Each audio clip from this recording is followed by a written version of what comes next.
Hi friends, మహాదేవుడైన మన ప్రభు నామం అందరికి వందనాలు. ఎలా ఉన్నారు? అందరు బాగున్నారా? మహామహుడైన దేవునికి మేము అందరూ బాగుండాలని నిత్యము ప్రార్థన చేయించున్నాం. దేవుని కృపను బట్టి దేవుడు నాకు మరి ఒకసారి అవకాశం ఇచ్చిన విధానాన్ని బట్టి దేవునికి స్తుతులు స్తోత్రములు. మరి లెసన్ లోకి వెళ్దాం. తమ్నైల్ ఆల్రెడీ చూసేసి ఉంటారు.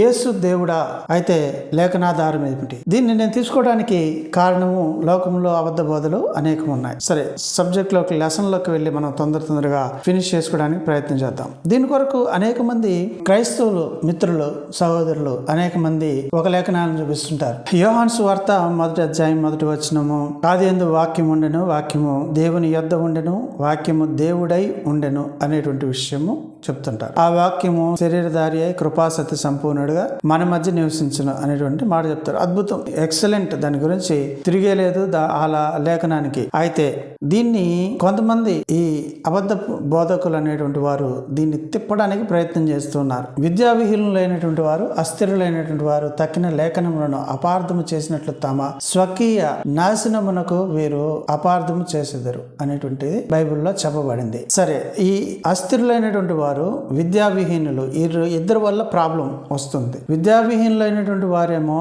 వారికి అర్థం కాక పొరపాటున వాళ్ళు తప్పుదావలో పడిపోయారు. ఇదే నిజము, ఇదే సత్యం అని చెప్పి వారు వెళ్తూ ఉంటారు. ఆ దారిలో వెళ్తూ ఉంటారు.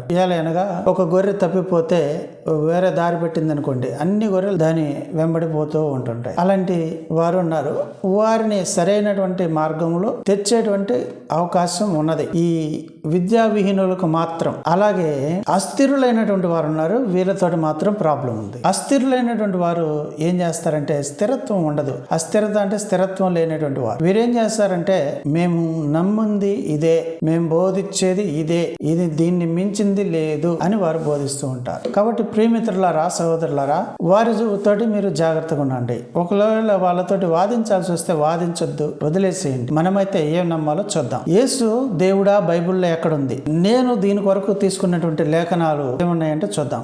1 యోహాను పత్రిక 5వ అధ్యాయం 20వ వచనం, మనము సత్యవంతుడైన వానిని ఎరుగువాలని దేవుని కుమారుడు వచ్చి మనకు వివేకమును అనుగ్రహించి ఉన్నాడని ఎరుగుదుము. మనము దేవుని కుమారుడైన యేసుక్రీస్తునందున్న వారమై సత్యవంతుని అందున్నాము. ఆయనే నిజమైన దేవుడును నిత్య జీవమునై ఉన్నాడు. ఇక్కడ సబ్జెక్టు గ్రంథకర్త తెలియజేస్తున్నటువంటి విషయం ఏంటంటే, ఇక్కడ సబ్జెక్ట్ ఎవరంటే యేసుక్రీస్తు ప్రభువు. ఈ సబ్జెక్టు అంటే గ్రంథ నియమాల ప్రకారం మనం ఆలోచన చేస్తే దీన్ని కర్తరి వాక్యం అంటారు. ఒక డైరెక్ట్ స్టేట్మెంట్. ఎవరిని గురించి ఉద్దేశిస్తూ మాట్లాడుతున్నా అంటే, గ్రంథం ఎవరిని ఉద్దేశిస్తూ చెప్పబడిందంటే యేసుక్రీస్తు ప్రభువారిని, దేవుని కుమారుడైనటువంటి యేసుక్రీస్తు అనేటువంటి సబ్జెక్టు మాట్లాడుతూ ఆయనే నిజమైన దేవుడును నిత్య జీవమునై ఉన్నాడు అని గ్రంథం సెలవిస్తుంది. రెండవది, తిమోతికి రాసిన 1వ పత్రిక 1వ అధ్యాయం 15 నుంచి 17 వచనాలు చదువుతున్నాను. పాపులను రక్షించుటకు క్రీస్తు యేసు లోకమునకు వచ్చిన వాక్యము నమ్మదగినది, పూర్ణాంగీకారమునకు యోగ్యమైనదియునై ఉన్నది. అట్టి వారిలో నేను ప్రధానుడను. 16వ వచనం, ఆయనను నిత్య జీవము నిమిత్తం తనను విశ్వసింపబో వారికి నేను మాదిరిగా ఉండులాగున యేసుక్రీస్తు తన పూర్ణమైన దీర్ఘశాంతమును ఆ ప్రధాన పాపి అయిన నాయందును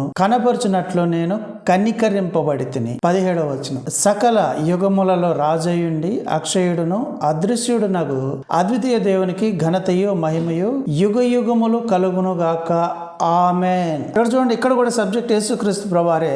యేసుక్రీస్తు ప్రభువారు పాపులను రక్షించడానికి ఈ లోకమునకు వచ్చి రక్షించాడు. ఆ రక్షించినటువంటి పాపుల్లో నేను ప్రధానుడను అని పౌలు గారు తెలియజేస్తున్నాడు. కాబట్టి విశ్వసింపబో వారికి నేను మాదిరిగా ఉండలాగున యేసుక్రీస్తు తన పూర్ణమైన దీర్ఘశాంతమును ఆ ప్రధాన పాపి అయిన నా యందు కనబరుచున్నట్లు నేను కనికరింపబడితిని. నేను ఆ రకంగా యేసు ప్రభు చేత కనికరింపబడ్డాను.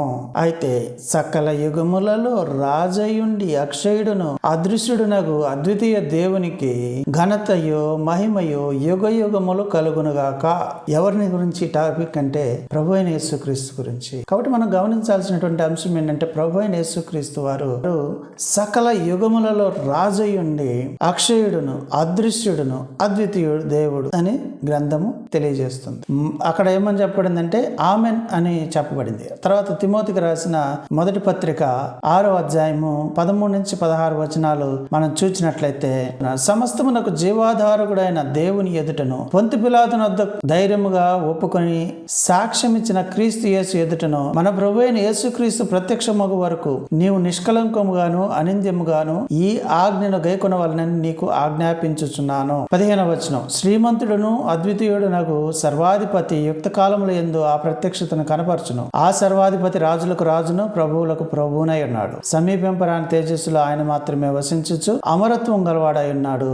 ఎవడను ఆయనను చూడలేదు, ఎవడను చూడనేరడు. ఆయనకు ఘనతయు శాశ్వతమైన ప్రభావమును కలిగియుండును గాక ఆమేన్ అని మరలా చెప్తున్నాడు. చూడండి ప్రియులారా, ఇది కూడా ప్రభువైన యేసుక్రీస్తు వారిని ఉద్దేశించి చెప్పబడినటువంటి సందర్భాన్ని మనం సరిగ్గా క్యాచ్ చేయాలి. తండ్రి అయిన దేవుని గురించి చెప్పబడిన సందర్భాలు ఇతర అనేకం ఉన్నాయి. ఇక్కడ మాత్రం తండ్రి అయిన దేవుని గురించి చెప్పబడింది కాదు. ఈ సందర్భంలో మనం యేసుక్రీస్తు ప్రభువారు ఆయన యొక్క దేవత్వమును, ఆయన యొక్క నర రూపమును, మనుషుని యొక్క స్వరూపమును, దేవ స్వరూపాన్ని రెండింటిని వర్ణిస్తున్నాడు. సమస్తమునకు జీవాధారకుడైన దేవుని ఎదుటను దేవునిగా ఆయన్ని వర్ణిస్తున్నాడు. తర్వాత పొంతి పిలాతు వద్ద ధైర్యంగా ఒప్పుకొని సాక్ష్యం ఇచ్చిన క్రీస్తు యేసు ఎదుటను, పొంతి పిలాతు యొద్ద ధైర్యంగా సాక్ష్యం ఇచ్చిన యేసుక్రీస్తు ఎవరు? ఏమని సాక్ష్యం ఇచ్చాడు అంటే, యేసుక్రీస్తు ప్రభువారు యూదుల రాజువా నీవు అని అన్నప్పుడు పొంతి పిలాతు తోటి ఏమన్నాడు? అవును నీవన్నట్టే అన్నాడు. కాబట్టి ధైర్యంగా సాక్ష్యం ఇచ్చాడు యూదుల రాజుని అని. యూదుల రాజు అంటే తెలుసు,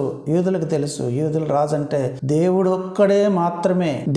ఒక్కడు మాత్రమే యూదులకు రాజుగా ఉండగలడు. సర్వయుగములలో ఆయన రాజు, సర్వయుగములలో ఆయన రాజయుండి అక్షయుడును అదృశ్యుడు నగు అద్వితీయ దేవుడు అనేటువంటి విషయము వారికి తెలుసు. కాబట్టి ఆ పొంతి పిలాతు దగ్గర ధైర్యంగా సాక్ష్యం ఇచ్చాడు. రైట్, మనుషుడిగా ఉండి కూడా ఆయన దేవుడని చెప్పుకుంటున్నాడు. అక్కడ అర్థం ఇది బయట వ్యక్తులకి అర్థం కాదు. ఇతర మతాల్లో వారు ఏం చేస్తారంటే, యేసు దేవుడనే తాను నేనే దేవుడిని అని చెప్తేనే నేను నమ్ముతానని చెప్పి అన్నాడు. యేసు దేవత్వమును విడిచిపెట్టి మానవ స్వరూపం ధరించుకొని మానవుల కోసం మానవుడిగా జీవించి సాధించలేనటువంటి విజయాన్ని యేసుక్రీస్తు ప్రభువారు కేవలం మానవుడిగా ఆ విజయాన్ని సాధించినట్టు గ్రంథం తెలియజేస్తుంది.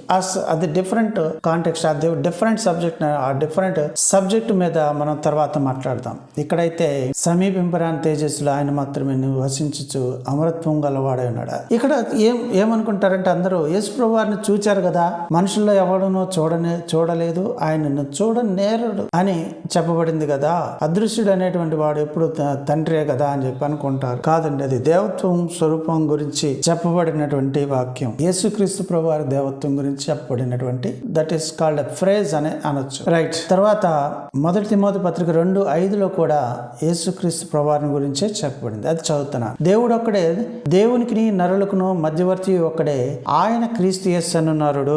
దేవుడు ఒక్కడే, దేవునికి నరులకును మధ్యవర్తి ఒక్కడే, ఆయన క్రీస్తు యేసు అను నరుడు అని చెప్పబడింది. దేవుడు ఆయనే, నరుడు ఆయనే అనేటువంటి 2 క్యారెక్టర్లు ఉన్నాయి ఆయన దగ్గర.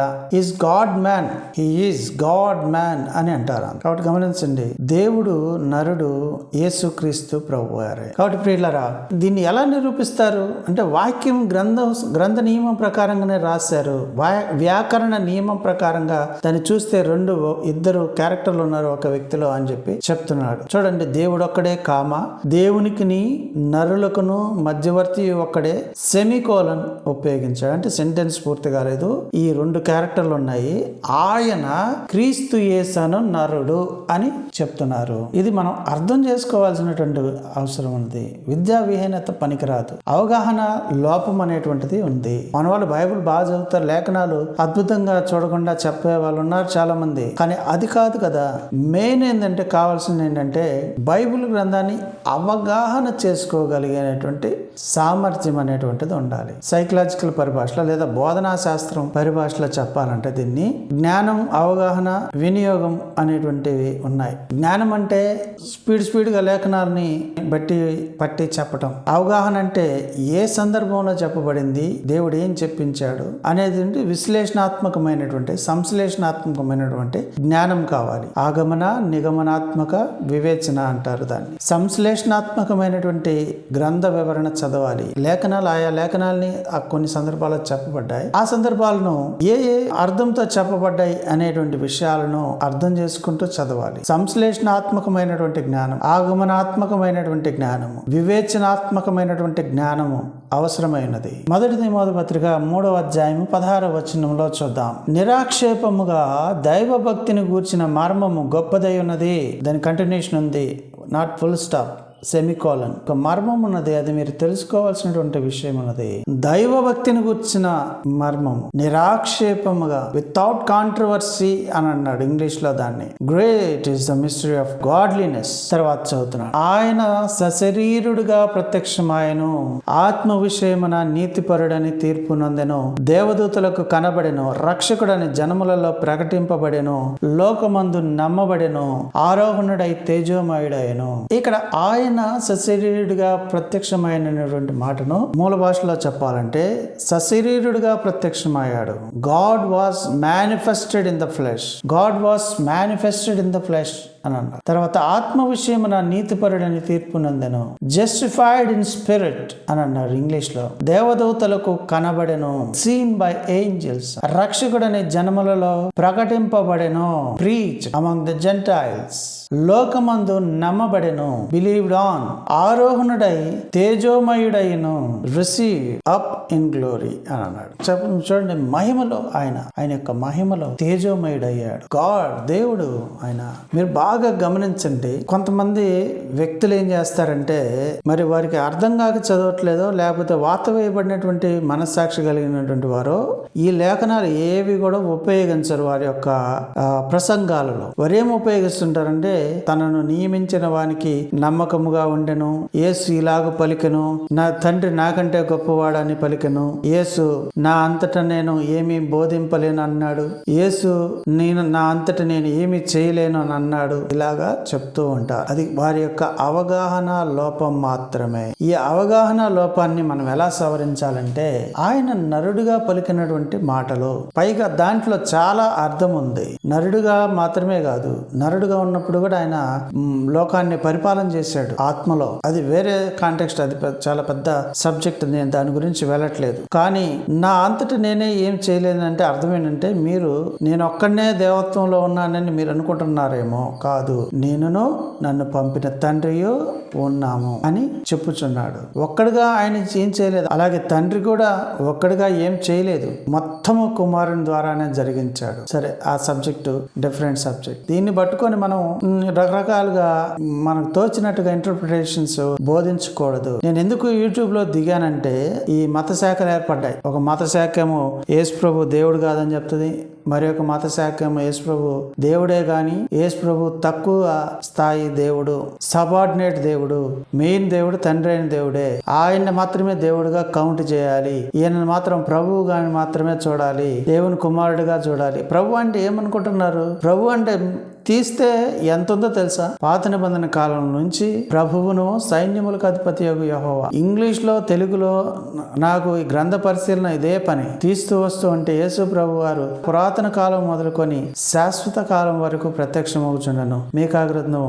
5వ అధ్యాయం 2వ వచనంలో యేసు ప్రభు వారే ప్రతి సందర్భంలో కూడా మరి తన ప్రజలకు ప్రత్యక్షమవుతూ వస్తూ మాట్లాడుతూ ఉన్నాడు. తెలియకుండా తప్పు లెక్కలేయకూడదు. ఒక లెక్కల మాస్టర్ ఒక లెక్క చేసే సందర్భంలో a+b² = a² - 2ab+b² అనే సూత్రానికి బదులుగా a+b² = a² + 2ab + b² అనే సూత్రాన్ని వేశాడు. అక్కడ జరిగిన విషయం ఏంటి? లెక్క రావడం లేదు, ఎంతసేపు చేసినా కూడా. కానీ పిల్లల ముందు ఇన్సల్ట్ అయిపోతాడుగా. పిల్లల ముందు ఇన్సల్ట్ కాకుండా ఉండడానికి ఏం చేస్తున్నాడంటే, తర్జనలు భర్జనలు చేస్తున్నాడు, దాన్ని తిమ్మిని బొమ్మిని చేయడానికి ప్రయత్నం చేస్తున్నాడు. దీని ఆన్సర్ ఏంటి అని చెప్పి చూడటానికి ప్రయత్నం చేస్తున్నాడు. చివరి పేజీలో ఆన్సర్ ఉంది. దీన్ని ఎలాగైనా ఆన్సర్ ని తీసుకురావాలని చెప్పి రకరకాల కొత్త స్టెప్పులు, రకరకాలుగా తన ఇంటర్ప్రిటేషన్ స్టెప్పులు వేసేసాడు. దాన్ని వేసి పిల్లల్ని కన్ఫ్యూజ్ చేశారు. కొంతమంది పిల్లలు అడిగారు, తెలివైన పిల్లలు, మాస్టరు ఈ లెక్క తప్పు, ఇలా చేయకూడదు కదా, ఇది రాదు కదా ఇలా చేస్తే అని చెప్పంటే వాళ్ళని గట్టిగా తిట్టి నోరు మోపించాడు. ఇలాంటి వారు ఉన్నారండి ఈ రోజున.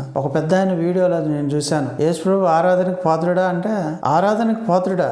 గ్రంథం చెప్తుందా, నువ్వు చెప్తున్నావా? కబుర్లొద్దు అంటాడు. గ్రంథం చెబుతున్నది యేసు ప్రభు ఆరాధనకు పాత్రుడని కొంతమంది విద్యావిహీనులను తయారు చేసుకొని మీరు ఈ యొక్క సంఘాన్ని పాడు చేస్తున్నారు. అది చాలా తప్పు. యేసు ప్రభు గురించి ఆ వ్యక్తికి ఖచ్చితంగా తెలిసి ఉంటది. యేసు ప్రభు వారు ఎలాంటి దేవుడు అనేటువంటి దాన్ని ఇప్పుడు లెక్కల మాస్టర్ తప్పు చెప్పాడని చెప్పాం కదా, ఒక లెక్కల మాస్టర్ ఉదాహరణ చెప్పాం కదా, ఎలాగ తప్పు చేయడానికి చూద్దాం. ఒకసారి యోహాను సువార్త 1వ అధ్యాయము 1వ వచనంలోని మొదటి వచనంలోనే ఆదియందు వాక్యం ఉండెను, వాక్యము దేవుని యొద్ద ఉండెను, వాక్యము దేవుడై ఉండెను, వాక్యము దేవుని యొద్ద ఉండెను అనేటువంటి ప్రపోజిషన్, యొద్ద అనేటువంటి ప్రపోజిషన్ ఉపయోగించాడు, విభక్తిని ఉపయోగించాడు. రెండవది ఇంగ్లీష్ లో చూసినట్లయితే in the beginning was the word was with God, with అనేటువంటి మాటను ఉపయోగించాడు. And the word was God. వీళ్ళు ఏం చేస్తారంటే కొంతమంది ఇదిగో యేసు ప్రభు దేవుడు అంటే పూర్తి స్థాయి దేవుడు అని మీరు ఎవరైనా చెప్తే నమ్మొద్దు. ఇదిగో దేవుని యొద్ద ఉన్న దేవుడు, ఆయన ఒక తక్కువ దేవుడు అని చెప్తున్నారు. చాలా తప్పు. దానికోసం నేను యూట్యూబ్లో కొంతమంది ప్రసంగాలు చూశాను. వీరు మత శాఖల వారి యొక్క ప్రసంగాలు చూశాను. మత శాఖలు వారి యొక్క ప్రసంగాలు నేను చూశాను. ఆ పాఠం చెప్పి రాస్తా ఉంటారు ఒకటేమైనా, యేసు దేవుడు కాదు, పూర్తి స్థాయి దేవుడు కాదు, సబార్డినేట్ దేవుడు, ఆ దేవుని యొద్ద ఉన్న దేవుడు అని చెప్తూ ఉంటారు. అదే పని. ముగ్గురు వ్యక్తులు ఒకే దేవత్వం కలిగినటువంటి వ్యక్తులుగా ఒక దేవుడు ఉన్నాడు అనేటువంటి విషయాన్ని వారు ఒప్పుకోరు. త్రిత్వం అనేటువంటి కాంటెక్స్ట్ వస్తుంది అనేటువంటి దాన్ని మేము ఒప్పుకోమని చెప్తుంటారు. అయితే ముగ్గురు ఉన్నారా అంటే 3 ఆత్మలు ఉన్నారా అని చెప్తున్నారు వాళ్ళు. యొద్ద అని ఉంది కదా, కాబట్టి అక్కడ దేవుని యొద్ద ఉన్నటువంటి ఇంకొక ఆయన అని చెప్పి భౌతికంగా ఆలోచన చేస్తూ ఉంటారు. సో ఈ భౌతికపరమైనటువంటి ఆలోచనని మనం ఎంతవరకు తీసుకోవాలో చూద్దాం. నేను దీనికోసం ఇంటర్లీనియర్ బైబిల్ని రెఫర్ చేస్తాను. ద బైబిల్ hub.net అనేటువంటి ఇది ఉంటుంది. దాంట్లో మూల భాషలో ఏం చెప్పబడింది, కొరెనే గ్రీక్ అనేటువంటి గ్రీక్ లో వ్రాయబడింది కొత్త నిబంధన. మనం ఇది వరకు చూసాం, ఇంగ్లీష్ లో చూసాం. ఇప్పుడు నేను గ్రీక్ టెక్స్ట్ చదువుతాను. ఇన్ ఆర్కిన్ ఇన్ ఓ లోగోస్ Kai o logos in proston theon. Kai theos in o logos. Kai theos in o logos. Theos in o logos. God was the word అని అర్థం ఇంగ్లీష్ లో. అంటే దాని యొక్క వ్యాకరణాన్ని ఎలా తీసుకుని వచ్చంటే ఇన్ ఆర్కిన్ ఇన్ ఓ లోగోస్, ఆది యందు వాక్యము ఉండెను.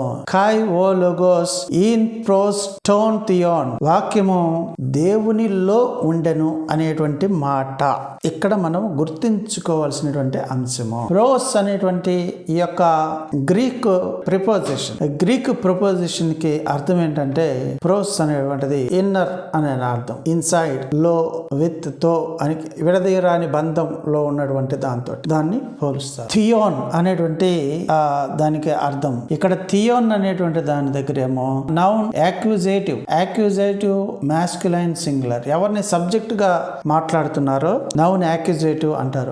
ఎవరిని సబ్జెక్ట్ గా తీసుకొని మాట్లాడుతున్నారో వారిని. ఇదేమో ఇక్కడ థియోస్ అంటే ఎవరు ఆ పొజిషన్ ని కలిగి ఉన్నారో, పొజిసివ్ అనేటువంటిది, ఎవరు ఆ పొజిషన్ ని కలిగి ఉన్నారో దాన్ని అంటారు. అందుకని చూడండి ప్రియులారా, గ్రీకు, హీబ్రూ ఈ టెక్స్ట్ దేవుని కృపను బట్టి మేము నేర్చుకొని ఉన్నాం దేవుని కృపను బట్టి. రైట్. ఇప్పుడు ఇక్కడ మనం ఈ కాంటెక్స్ట్ లో మనం తీసుకున్న వాళ్ళు చాలా మంది ఉన్నారు. ఈ యొక్క వచనాన్ని తీసుకున్నటువంటి వారు చాలా మంది ఉన్నారు. కానీ ఈ వచనం చాలా అద్భుతమైన వచనం. ఈ వచనం ఏం చెప్తుందంటే గాడ్ వాస్ వర్డ్ అని చెప్తుంది. దేవుడు వాక్యమై ఉన్నాడని చెప్తుంది. Original Greek. కాబట్టి మనం దీని గురించి అర్థం చేసుకోవాల్సినటువంటి అవసరం ఉన్నది. రైట్. యేసు ఎలాంటి దేవుడు అనేటువంటి విషయం వచ్చేసరికి మనం ఒక 4-5 వచనాలు చూసుకొని ముగించుకుందాం. యేసు ఎలాంటి దేవుడు? ఎవడును ఎప్పుడైనాను దేవుణ్ణి చూడలేదు, తండ్రి రొమ్మునున్న అద్వితీయ కుమారుడే ఆయనను బయలుపరచను. యోహాను సువార్త 1వ అధ్యాయం 18వ వచనం. ఇది అనేక సందర్భాల్లో మనం చూస్తున్నాం. ఇక్కడ ఫుట్ నోట్ లో రాయబడింది అద్వితీయ కుమారుడే అనే దగ్గర అద్వితీయ దేవుడే అనే పాఠాంతరము, జనితైక కుమారుడే లేక అనేక ప్రాచీన ప్రతుల్లో అద్వితీయ దేవుడే అని పాఠాంతరం అని వ్రాయబడింది. కాబట్టి మనం అది గమనించాల్సినటువంటి అంశం ఉంది. అంటే యేసు ఇక్కడ అద్వితీయ దేవుడు. ఇక్కడ తండ్రిని, ఇప్పుడు మనం దేవుణ్ణి చూడాలంటే తండ్రిని కుమారుని కలిసి ఉంటేనే మనం చూడగలం. తండ్రిని కుమారుని కలిసి ఉన్నప్పుడు మాత్రమే మనం చూడగలం. రైట్. అంటే అర్థం ఏంటంటే తండ్రి రొమ్మునున్న అద్వితీయ కుమారుడే ఆయనను దేవుణ్ణి బయలుపరిచాడు. అద్భుతమైన కాంటెక్స్ట్. దాన్ని అర్థం చేసుకోవడంలోనే లోపం మనకంతే. రోమపత్రిక 9వ అధ్యాయము 5వ వచనంలో పితరులు వీరు వారు శరీరమును బట్టి క్రీస్తు వీరిలో పుట్టెను. ఈయన సర్వాధికారి అయిన దేవుడై ఉండి నిరంతరము స్తోత్రార్హుడై ఉన్నాడు. ఆమేన్ అంటున్నాడు. మళ్ళా ఇక్కడ చూడండి, ఇక్కడ కూడా మరలా ఆమెన్ అని యేసుక్రీస్తు ప్రభువారిని గురించి ఆమెన్ అనేటువంటి ఆ విషయాన్ని 3 సందర్భాల్లో మనం ఇక్కడ చూసాం కొత్త నిబంధనలో. ఈయన ఎలాంటి దేవుడు అంటే సర్వాధికారి అయిన దేవుడు. అధికారంలో సమానుడు కాదు. మన వాళ్ళు కొంతమంది పెద్ద పెద్ద జోకులు చేస్తుంటారు, మిలీనియం జోక్స్. వీటిల్లో ఒక పెద్ద మిలీనియం జోక్ ఏంటంటే, ఈ మధ్య కాలంలో 1 సంవత్సరం క్రితమే అనుకుంటా నేను విన్నది, యేసు ప్రభుకి వెలుగు లేదని ప్రకటించాడు ఒకడు వచ్చి.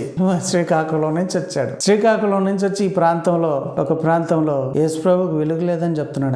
ఆయన ఎప్పుడన్నా వాక్యాన్ని పరిశీలన చేశారా? ఇల్లు తీతు పత్రిక 2వ అధ్యాయం 13వ వచనం, అనగా మహాదేవుడును మన రక్షకుడునైన యేసుక్రీస్తు మహిమ యొక్క ప్రత్యక్షత కొరకు ఎదురు చూచుచు ఈ లోకములో స్వస్థ బుద్ధితోనూ నీతితోనూ భక్తితోనూ బ్రతుకుచుండవాలని మనకు బోధించుచున్నది. అపోస్తలుడైన పౌలు తీతుకు రాస్తూ యేసుక్రీస్తుని గురించి ఏమని చెప్తున్నాడు అంటే మహాదేవుడు అని చెప్తున్నాడు. మహాదేవుడు అంటే పాత నిబంధన కాలంలో పరమదేవుడు అని రాయబడింది. గ్రేట్ గాడ్ అని ఇంగ్లీష్ లో దాని అర్థం. గ్రేట్ గాడ్ అంటే పరమదేవుడు, మహాదేవుడు అని అర్థం. పరమదేవుడు తండ్రే కాదు. మన వాళ్ళు కొంతమంది ఉపయోగిస్తారు, మన పరమ తండ్రి అని ఉపయోగిస్తారు. Right, very nice. యేసుక్రీస్తుకి మన పరమ ప్రభు అనే మాట ఉపయోగించరు. ఎందుకు ఉపయోగించరంటే ఆయనకు అంత స్థాయి ఇవ్వడానికి వీళ్ళకి ఇష్టం లేదు. చూడండి ఎంత బాధాకరమైనటువంటి విషయం. వాక్యం అది సపోర్ట్ చేయదండి, ఎప్పటికీ వాక్యం అలా సపోర్ట్ చేయదు. రైట్. యోధా పత్రిక 1వ అధ్యాయం 4వ వచనం, ఏలయనగా కొందరు రహస్యంగా చొరబడి ఉన్నారు,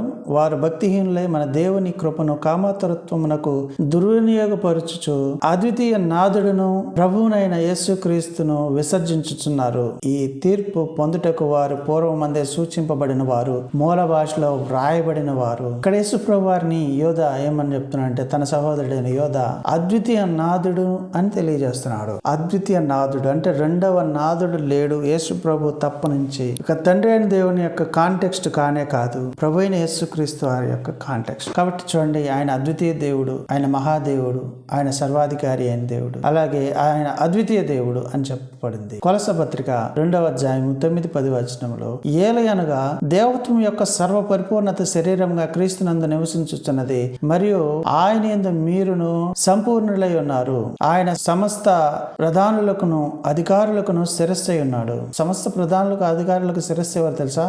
దేవుడు ఒక్కడే. ఆ దేవుడు దేవత్వం యొక్క సర్వ పరిపూర్ణత ఆయన యందు శరీరముగా క్రీస్తునందు నివసించుచున్నది. చూడండి ఎంత గొప్ప మాట. ఇక ఫిలిప్పీ 2:6-11 వచనాలు మనం అనేక సందర్భాల్లో చదివి ఉంటాం. ఇప్పుడు మనం సమయం లేదు కాబట్టి నేను ఇంతటితోటి ఇంకొక వచనం చదువుకొని ముగిద్దాం. 2:6లో ఏమని చెప్పండి, ఆయన దేవుని స్వరూపమును కలిగిన వాడై ఉండి దేవునితో సమానముగా ఉండుట విడిచిపెట్టకూడని భాగ్యమని ఎంచుకొనలేదు గాని మనుషుల పోలికగా పుట్టి దాసుని స్వరూపం ధరించుకొని తను తానే రిక్తునిగా చేసుకొనెను.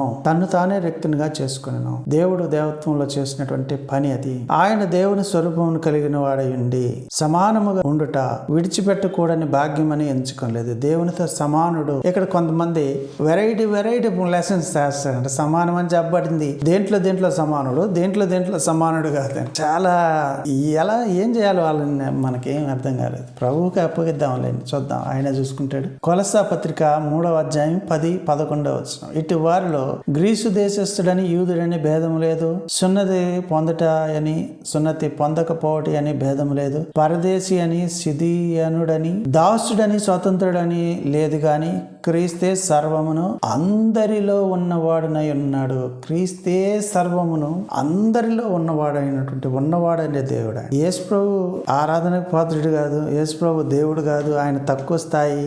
చూడండి ఎంత విడ్డూరమైనటువంటి విచిత్రమైనటువంటి వాళ్ళకి అసలు వాళ్ళు ఫాలో అయ్యాలి. వాళ్ళని కూడా బైబిల్ చదవాలి కదా, బైబిల్ చదవాలి కదా. బెరయా అనే అనే ఒక సంఘం ఉంది. పౌలు శీల చెప్తున్నటువంటి వాక్యము లేఖనాలను పరిశీలన చేస్తూ ఉన్నారని చెప్తుంది అపోస్తుల కార్యాలు గ్రంథంలో. కాబట్టి ప్రియులారా, మనం గమనించాల్సినటువంటి అంశం ఏంటంటే యేసుక్రీస్తు ప్రభువారు ఆయన దేవుడే గాని మన దేవుడు కాదనే వాళ్ళు ఉన్నారు. వారికి ఇచ్చే సమాధానమే ఇది. యేసు ప్రభు మన దేవుడు, మన రక్షకుడు, మన ప్రభువు. ఆయన సర్వాధికారి అయిన దేవుడు, ఆయన అద్వితీయ దేవుడు, ఆయన అద్వితీయ నాథుడు, ఆయన మహాదేవుడు, ఆయన అందరిలో ఉన్నవాడు, ఆయన దేవునితో సమానుడు. ఎన్ని చూసాం మనం. కాబట్టి గమనించండి, తెలుసుకోండి, నేర్చుకోండి. అబద్ధ బోధలకు పడిపోవద్దు. అబద్ధ బోధకులతో జాగ్రత్తగా ఉండండి. అట్టి బోధన తెచ్చిన వారికి వందనములు కూడా చెప్పొద్దు. యేసు ప్రభు యొక్క దేవత్వం గురించి మరలా ఒక లెసన్ చెప్తాను. దేవుడా కాదా అని చెప్పాం. ఎలాంటి దేవుడు? దేవునికి ఉన్నటువంటి లక్షణాలు ఉన్నాయి. మెయిన్ లక్షణాలు 5 లక్షణాలు. ఆ తర్వాత అనేక లక్షణాలు ఉంటాయి. దేవుడే మాత్రమే చేయగలిగేటువంటి కార్యక్రమాలు ఉంటాయి. వాటి గురించి మనం మరలా చర్చించుకుందాం. శ్రద్ధగా వినందుకు అందరికీ వందనాలు తెలియజేసుకుంటూ ముగిస్తున్నాను. God bless.